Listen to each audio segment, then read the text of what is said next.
రాజ్యసభలో విజయసాయిరెడ్డి గారు వైఎస్ఆర్సీపీ ఎంపీ విజయసాయిరెడ్డి గారు ఏపీ గురించి కూటమి ప్రభుత్వం ఏర్పడిన తర్వాత చంద్రబాబు నాయుడు నేతృత్వంలో ఏపీ బీహార్ కన్నా అద్మానంగా మారిపోయింది. ఆంధ్రప్రదేశ్ అత్యాంధ్రప్రదేశ్గా మారిపోయింది.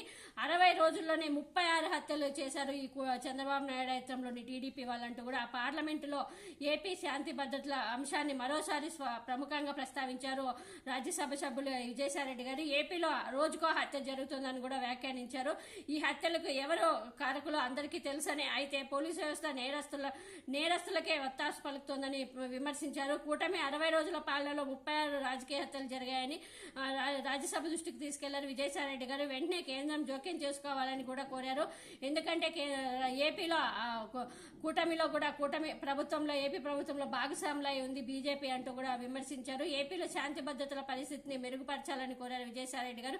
హోంశాఖకు తగినన్ని నిధులు కేటాయించాలన్నారు. తర్వాత అంతేకాకుండా వాగ్నర్ గ్రూప్ తరహాలో ఏపీలో హత్యలకు పాల్పడుతున్నారని కూడా చెప్పారు. ఇక కేంద్ర బడ్జెట్ లో ఏపీలోని పోలవరం ప్రాజెక్టుకు నిధులు కేటాయించలేదని కూడా గుర్తు చేశారు. నిధులు లేకుండా ప్రాజెక్టు నిర్మాణం ఎలా పూర్తి చేస్తారని కూడా ప్రశ్నించారు.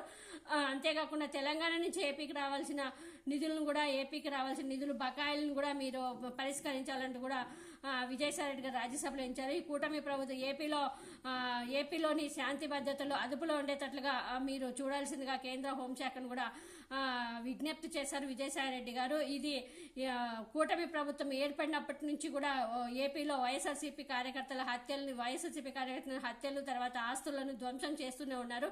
వీటిపైన కేంద్రం జోక్యం చేసుకోవాలని ఎన్నోసార్లు ఫిర్యాదులు చేసినా కేంద్రం కూడా పట్టించుకోవడం లేదు.